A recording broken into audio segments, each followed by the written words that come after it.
AlphaTauri driver Pierre Gasly has been one of the standout performers of the 2020 Formula 1 season, not just because of his shock victory in the Italian Grand Prix, but also thanks to his consistently strong results.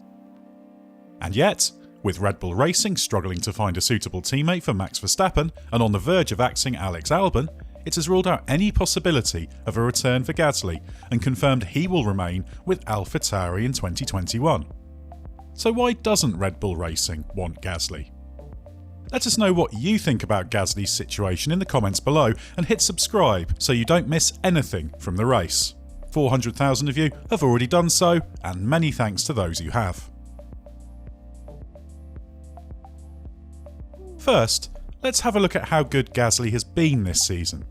He has scored 82% of AlphaTauri's points, a greater contribution than any other driver to their team's tally this season, with just 4 blanks in 12 races.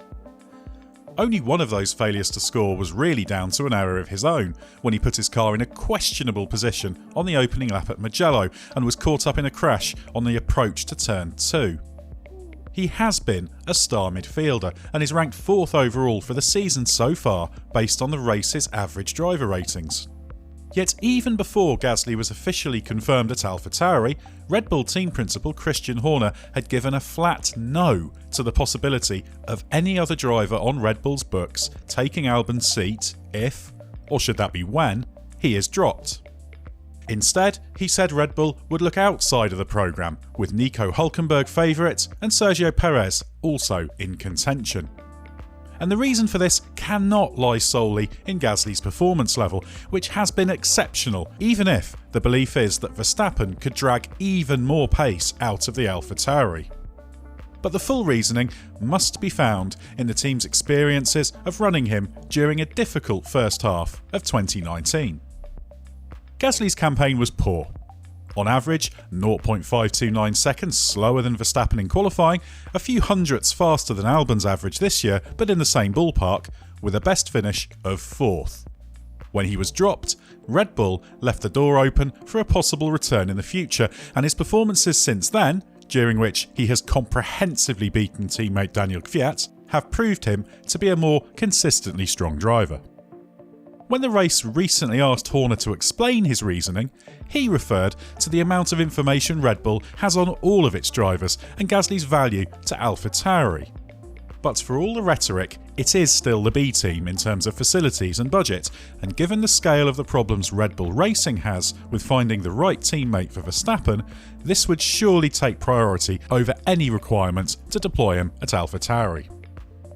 As Horner and Red Bull Motorsport advisor Helmut Marko have already said, if Red Bull gets into a position to fight for the title, which is still its aspiration for 2021, despite the fact the current car will be carried over thanks to regulations brought in once the COVID-19 pandemic hit, it desperately needs a strong wingman for Verstappen.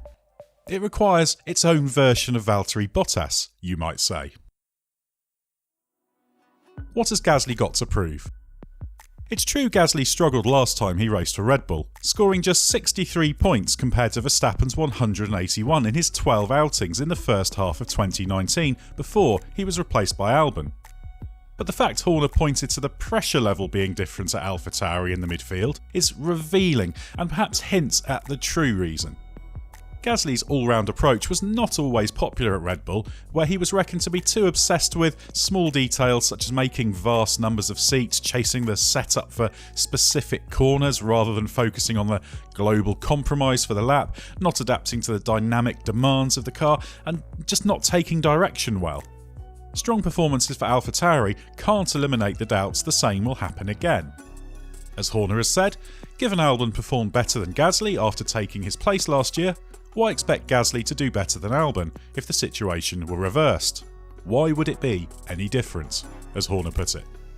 Gasly is a different driver in terms of his effectiveness now, having evolved from a more mercurial, peaky performer into one who can now consistently join the dots of performance. In the very tight midfield, that's allowed him to thrive, and he's produced a season of strong qualifying laps and, crucially, consistent race drives across a wide range of situations. But that is not enough to convince Red Bull. Horner also points to the different challenge of extracting the best out of the Red Bull compared to the AlphaTauri. While Gasly himself told the race recently that he felt the AlphaTauri was quite a similar car to drive, Horner does not believe this is the case. One thing that is certainly different is the presence of Verstappen, an extraordinary driver who, alongside Lewis Hamilton and, increasingly, Charles Leclerc, is one of the toughest teammates to go up against. What is clear is that Red Bull simply does not believe Gasly is up to the challenge of going up against Verstappen and delivering at the level expected of its second driver. Horner might be right, and given the Red Bull team has the experience of running Gasly, it would be wrong to bring him back in unless there was absolute confidence in his capacity to do the job. While Red Bull is criticised for its treatment of drivers, it has brought through 3 of the preeminent F1 racers of recent times: Verstappen, Daniel Ricciardo and Sebastian Vettel. It rightly sets the bar high. Why Gasly is in a good position. While supporters of Gasly will argue it's unfair that he has not been given another chance, remaining at AlphaTauri could be the best thing for him. This will allow the 24-year-old to continue to excel and develop as a driver with an outside chance of changing Red Bull's mind for 2022, which is not out of the question whether Albon is kept on or a stopgap such as Hülkenberg is signed. But if that doesn't happen, it will also allow Gasly to catch the eye of other teams and continue to evolve as an F1 driver. One way or another, this means Gasly could still be on a path to winning more races in F1, even by remaining at AlphaTauri next season, a trajectory a repeat failure at Red Bull would significantly damage.